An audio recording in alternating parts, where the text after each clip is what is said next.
పూరా లోకల్. నరేంద్ర మోడీ గారు గుజరాత్లో సబర్మతి రివర్ ఫ్రంట్ కట్టుకున్నారు. గంగా నది రివర్ ఫ్రంట్ను ఉత్తరప్రదేశ్లో యోగి ఆదిత్యనాథ్ దాస్ కట్టుకున్నాడు. ఈరోజు ఢిల్లీలో రేఖా గుప్తా యమునా నది రివర్ ఫ్రంట్ కట్టుకుంటుంది.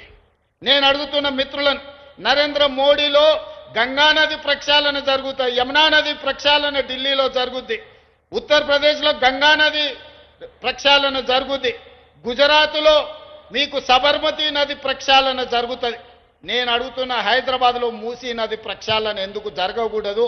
నరేంద్ర మోడీ గారు చేసుకోవచ్చు, యోగి చేసుకోవచ్చు, రేఖా గుప్తా చేసుకోవచ్చు, కానీ తెలంగాణ రాష్ట్రంలో 4 కోట్ల తెలంగాణ ప్రజలకు ఎందుకు మూసీ నది ప్రక్షాళన జరగొద్దు? ఎందుకు అడ్డం పడుతున్నారు ఈ దుర్మార్గులు? ఒక్కసారి ఆలోచన చేయండి. ఎందుకంటే కాంగ్రెస్ ఈ పని చేస్తే కాంగ్రెస్కు మంచి పేరు వస్తుందని ఒకే ఒక ఆలోచన. మా మీద రాజకీయంగా కోపం ఉంటే మాతో కొట్లాడండి. ఇవాళ ప్రజలు తీర్పిచ్చిండ్రు, కాంగ్రెస్ పార్టీని అధికారంలోకి తీసుకొచ్చారు.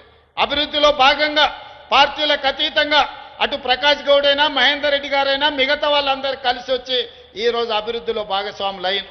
ఇవాళ రాజేంద్ర నగర్ అభివృద్ధి చెందితే ప్రకాష్ గౌడ్ గారికి మంచి పేరు వస్తుంది. ప్రజలు ఆయన కోటేశారు. 10 ఏళ్ళు కేసీఆర్ అధికారంలో ఉన్నాడు. ఎందుకో ఈ మూసీ నది ప్రక్షాళన చెయ్యాలనే ప్రయత్నం ఎందుకు చేయలేదు? ఈరోజు ఉస్మాన్ సాగర్, హిమాయత్ సాగర్ను బాగు చేయాలి, మూసీ నది మీద మనం ఎలివేటెడ్ కారిడార్లు కట్టాలి అని ఎందుకు ఆలోచన చేయలే?